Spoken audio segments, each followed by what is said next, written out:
Well, hello, friends. Mark Holmes here, and as always, thank you guys for watching, commenting, subscribing, and being part of the Joe Boo Sports Report. Without you guys, this literally does not work. It is Sunday, and guys, next Sunday, pretty much every team, and I think every team will be open. That means the off season is over. This is it. And you see, I am sweating like a pig because I'm working on getting my man cave and stuff together, getting the honey-do list and stuff done, trying to make sure that everything, and I mean everything, is ready to go for the season. You know what's great? I'm in here in my workshop right now. It's nice and cool. That's great because it's hot as shit outside. Excuse my language. But I got a TV in here. I haven't gotten a TV for downstairs yet. So unfortunately, while I'm working outside, I don't have any TV on. But I had left the TV on this morning when I was working in the shop. And what do we have on here? We've got Dallas Cowboys versus the Eagles. Man, that was a great game. That game was incredible. That was the game that we were there in Dallas, And man, you talk about a roller coaster ride. That was when my quarterback, Dak Prescott, literally went off in the fourth quarter. The team dominated in overtime. Now, here's the thing. I'm going to set the camera over here because my arm is tired, boss. I mean, it's real tired. Got a new faucet put in outside over there. I got the new refrigerator for upstairs, so that way the seal and stuff that was messed up is gone.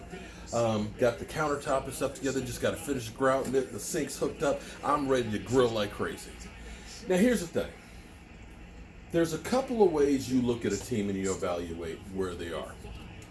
One, a complete disaster. A roster that's aging and needs to be replaced. And that's where our Cowboys were at the end of the 90s.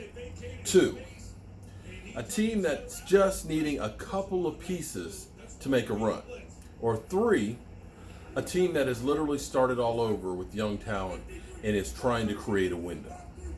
And so here's the problem with the Dallas Cowboys. We amassed a great group of talent in the 90s. I mean, you looked at that number one ranked defense, the triplets and everything else. But the problem was that team got old. That window closed. And instead of tearing it down and starting all over, our philosophy was if we just keep getting a few more good pieces, we can hold on and make a run again. And that's why we went ahead and we signed guys like T.O. That's why we made big trades for guys like Roy Williams and stuff. And we signed, veteran free agents here and there. Because we were always saying, we're close, we can make this run. But you had a lot of older guys and stuff that were hanging on, and it just doesn't work. And what you really have to do is, you have to basically rip the shit apart and start over and get a group of guys that are young, that buy into your system, and then you've got a window of about 3 or 4 years. Now, New England, they are the exception, not the rule. I still don't understand how they've been able to be competitive every single year. It just breaks the rules. But so you can look at teams, you can look at, when Green Bay won the Super Bowl, they had that group. They had a great group of defensive players. They had Aaron Rodgers young. They had that core group of guys. They won that Super Bowl. They went to another one. But since then, they've been going downhill. And what they've been trying to do is, if we get a couple of free agents here, a couple of players there, we'll be able to hold on. But it doesn't work. Seattle, it's in the same position. They had Beast Mode. They had the Legion of Boom. And they had Russell Wilson, who it didn't all have to be on his shoulders. They got old. And now they need to tear it apart and start over. The New York Giants, same thing. The Giants, they had a great core defense and everything else. And again, they kept trying to hold on. We got Eli Manning, 2-time Super Bowl MVP. And you can see they steadily have been just going downhill. And they're at the point where you've just got to rip it apart and start over. Now, for our Cowboys, what's amazing is this. We tore this shit apart and started all over. And most people don't realize that we did. You know what I'm talking about? And it was really by accident. It was not a plan. It just happened. Because you can look at every single year, from us signing a Vinny Testaverde or a Drew Bledsoe, that we were just saying, if we can just get somebody to replace Troy Aikman, we still got Emmitt Smith in there. We can still do some things. No, Everybody got old. That team was history.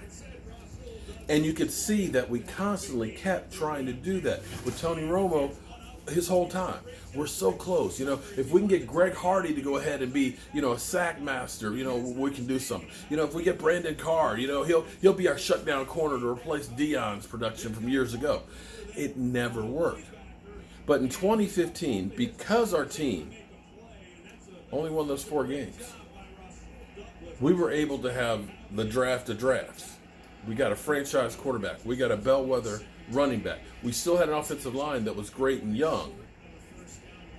And we were able to add those pieces. And we got lucky because you end up getting possibly a generational linebacker in Jalen Smith, who should have been a first-round top 10 pick. I know people will disagree with me, but when you look at that draft right now, you got 3 guys out of that draft easily that were first-rounders. Think about that. I'm sorry. You can disagree. You can tell me I'm crazy, that you're just hanging on Dak's, what's. But here's the thing. You look at how many drafts that you have starters come out of in the NFL. You're fortunate if you get 2. You follow me? You got Jared Goff, you got Carson Wentz, you got Dak Prescott. You look at some of those other guys that were drafted high in that draft that didn't deserve to be drafted in there. You can look and say, yeah, Dak Prescott was really, in retrospect, redrafting that draft, that's a first rounder. Jalen Smith, he should have been a first rounder had he not had that injury. And of course, Zeke Elliott. That is the Herschel Walker trade. That's what you've got. Potential of 3 top 10 players in every one of those positions. Oh, well, I should say, okay. Top 10 quarterback, in my mind. Top 5 linebacker and running back, easily. And that's where you have to now look at this and say, we got a core group of guys. This is our window. And this is where you do everything you can to keep this group together and add as many pieces that you think can get you over the top. Because getting this talent together, it's taken us 25 years to rebuild this team. And that's where you got to say, we're pushing all of our chips in. We're all in. We're betting the house on this team. Win, lose, or draw, you have to do everything. So when you hear all this bull crap of, they need to just trade Zeke Elliott, get a bunch of draft picks. No, listen, no, not draft picks. How many more years do you think Tyron Smith's going to have? How many more years do you think you're going to have Jason Witt? Okay, those guys aren't going to be for very long. How many more years do you think Zeke Elliott will be able to run as he does right now? You win now mentality. Draft picks are great and all that, but you got so much talent. You can't add too many more people to this team. So it's about getting as much talent right now that can get you over the top.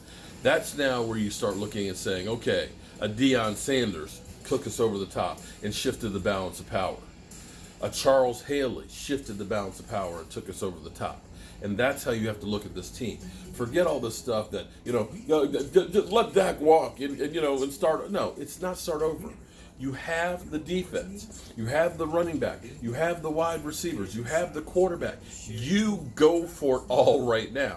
And all these people, and I keep trying to tell people, because everybody's like, well, did you hear what they said? You're telling us that our team stinks. Yeah, well. When was the last time any of these guys wanted to see the Dallas Cowboys do well? Seriously. Do you think they're all Dallas Cowboy fans and really want to tell us, you know what, I love them Dallas Cowboys. If they just did this, they'd win the Super Bowl. No. What they're going to try and do is exactly what they've been trying to do. Cause dissension between us fans. To make us the laughingstock. And, of course, to get those clicks and get that money. You follow what I'm saying? It's interesting because there's one of these talking heads that are out there. I heard something that was really interesting.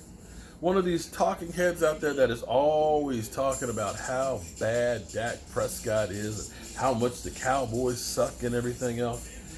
But he happened to see Dak